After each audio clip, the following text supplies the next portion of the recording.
Uma mãe exemplar, uma família muito querida e uma traição sem perdão.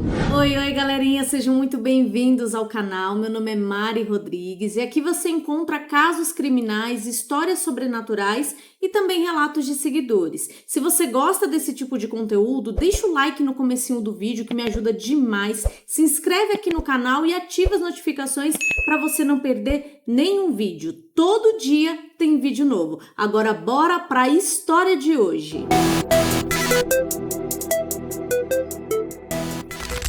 Bruce e Melinda Pleskovic eram moradores antigos de Strongoville, uma cidade no estado de Ohio, nos Estados Unidos. Com pouco mais de 40 mil habitantes, Strongoville era considerada uma cidade tranquila de se morar. Era conhecida por seu ambiente familiar, suas escolas bem avaliadas, o comércio ativo, típico cenário de subúrbio americano. Mas no fim de 2017, um acontecimento trágico mudaria para sempre a imagem dessa comunidade. A história começou no início de 2016, quando Bruce e Melinda receberam a notícia que seriam avós. Sua filha Anna, de 20 anos, e o seu noivo Jeff, também de 20 anos, estavam esperando o bebê. E a notícia da chegada da primeira neta emocionou muito o casal. Porém, havia um obstáculo importante. Anna e Jeff não tinham condições financeiras para sustentar uma nova família.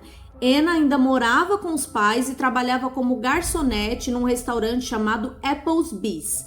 E Jeff era técnico de manutenção numa empresa de climatização. Embora Jeff ganhasse um pouquinho melhor que Anna, a renda dele não daria para sustentar os três, ele, a noiva e o bebê. Ele também morava com os pais. Então, diante disso, Bruce e Melinda quiseram ajudar o casal. Eles disseram a Anna que ela podia convidar o Jeff para morar com eles, assim eles estariam juntos no nascimento do bebê e os avós também participariam do crescimento da criança. Anna ficou muito feliz com a solução dada pelos seus pais e Jeff também aceitou na hora essa proposta. Então, em junho de 2016, no mesmo mês que a filha do casal nasceu, Jeff saiu da casa dos pais e foi morar na residência dos Pleskovic. Foi aí que tudo começou a mudar. Logo nos primeiros dias depois da mudança de Jeff, acontecimentos estranhos começaram a ocorrer. Numa noite ele estava sozinho com Anna, os dois estavam jantando ali em casa, quando de repente ele olhou pela janela da cozinha e viu 4 pessoas no quintal que era atrás da casa. Anna também viu aqueles 4 desconhecidos e eles pareciam que estavam fumando e mexendo em alguns objetos ali do quintal.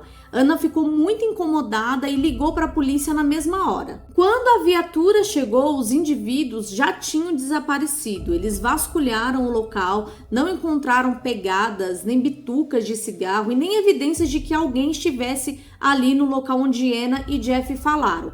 Então eles só recomendaram para o casal: se acontecer de novo, vocês virem qualquer coisa estranha, liga de novo que a gente volta para checar. Apesar do susto, a família seguiu a vida normalmente, nada de mais estranho aconteceu durante 5 meses. Quando em novembro, Anna estava sozinha em casa com a filha pequena, quando ela começou a ouvir barulhos estranhos vindo da porta dos fundos, era uma porta de vidro, e o barulho parecia como se alguém estivesse tentando forçar a entrada. Pensando que fosse Jeff ou até mesmo seus pais, Anna foi até o fundo da casa para olhar o que estava acontecendo, e foi quando ela viu algo bizarro. Ela viu pela porta de vidro um rosto de um homem desconhecido encostado no vidro, como se ele estivesse espiando o que estava acontecendo dentro do imóvel. Quando o cara percebeu que Anna o viu, ele se abaixou e desapareceu. Anna, desesperada, pegou a filha, subiu correndo para o 2º andar, se trancou no quarto e ligou novamente para a polícia. A polícia foi até o local e mais uma vez não encontrou vestígios nem ninguém que pudesse ter tentado olhar para dentro da casa. Jeff e os pais de Anna correram para casa e eles estavam muito assustados, porque eles achavam que esse episódio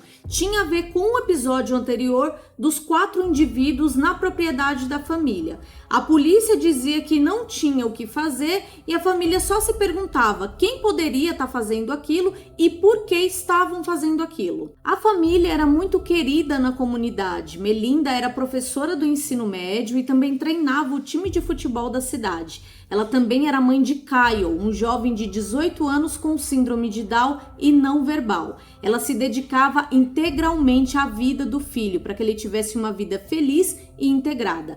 Quem conhecia Kyle sempre dizia que ele estava sempre sorrindo ao lado da mãe. Mesmo sem saber quem poderia estar por trás desses episódios acontecendo na propriedade da família, eles ficavam sempre em estado de alerta, principalmente à noite. E os episódios continuaram. Em 2017, o carro de Bruce foi arrombado dentro da sua garagem e o seu notebook foi levado de dentro do veículo. Ele associou esse episódio com as ameaças anteriores e chamou a polícia, que foi até o local, investigou o ocorrido, mas não conseguiu encontrar o responsável e nem recuperar o equipamento. Meses depois, em julho, Anna avistou 3 pessoas estranhas novamente no fundo da casa dela. Dessa vez, Jeff estava com ela, pegou uma lanterna e saiu correndo para poder confrontar esses invasores, mas eles fugiram. A polícia foi acionada e, ao chegar no local, também não encontrou ninguém. No mês seguinte, em agosto, Anna estava na sala da frente assistindo televisão com a filha, quando novamente ela ouviu alguém mexendo na porta dos fundos. Como ela já estava com medo do primeiro episódio que havia ocorrido, ela foi devagar, olhou para o corredor e viu 2 adultos, 2 homens, tentando forçar a entrada da porta.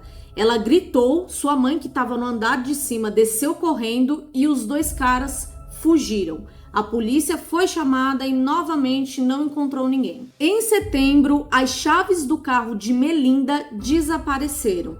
De madrugada, alguém ligava o carro dela, disparava o alarme de propósito, assustando a família e corriam. Ela chegou a fazer uma postagem no Facebook pedindo, por favor, para que devolvessem a chave do carro dela e parassem de assediar a família.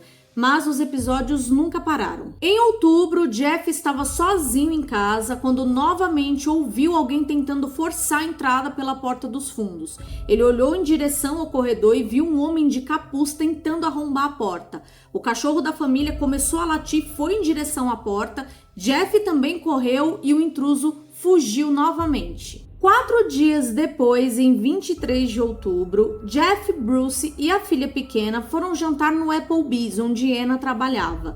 Melinda e Kyle ficaram sozinhos em casa, enquanto os 3 iam jantar no restaurante com a intenção de que Anna os atendessem naquela noite. Depois do jantar, eles se despediram de Anna e voltaram para casa. Chegando na residência, Bruce foi o primeiro a entrar pela porta, seguido de Jeff, que carregava a filha pequena, e quando Bruce acendeu a luz da cozinha, ele viu o corpo de Melinda estirado no chão. Quando os 2 viram aquela cena horrível, Jeff deu meia volta, notou que Kyle, o filho com síndrome de Down, estava trancado no quarto, tirou Kyle do quarto, pegou as crianças e correu para o quintal da casa. Lá, ele ligou imediatamente para a emergência. Melinda havia sido brutalmente atacada. Ela foi esfaqueada mais de 35 vezes e foi baleada 3 vezes. Ela foi socorrida, deu entrada no hospital, mas infelizmente não resistiu. Bruce estava completamente indignado. Enquanto Melinda era socorrida, ele ligava para a polícia,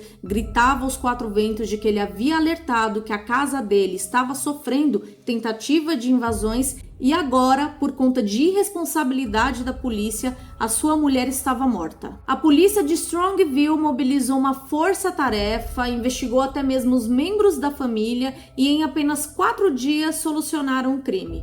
E o nome do assassino, quando foi revelado, chocou a todos. E era o Jeff. Segundo uma reconstituição, na noite do crime, Jeff estava sozinho em casa com Melinda, Kyle e sua filha pequena.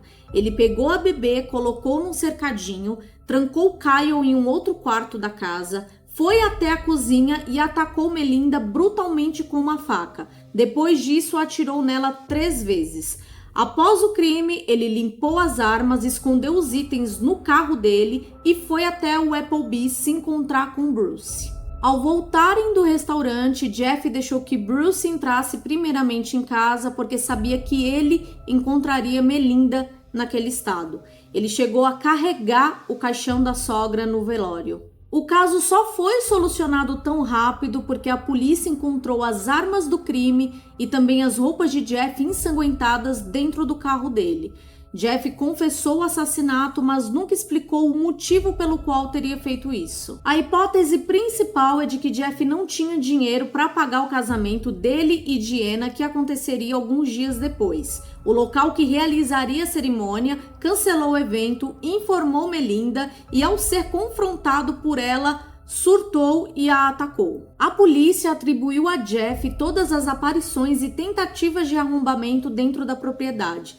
Segundo eles, parte do plano era criar uma ilusão de que a família estava sendo perseguida e quando ele cometesse o crime, a culpa caísse sobre esses invasores misteriosos. Jeff foi condenado à prisão perpétua com possibilidade de liberdade condicional após 33 anos de pena.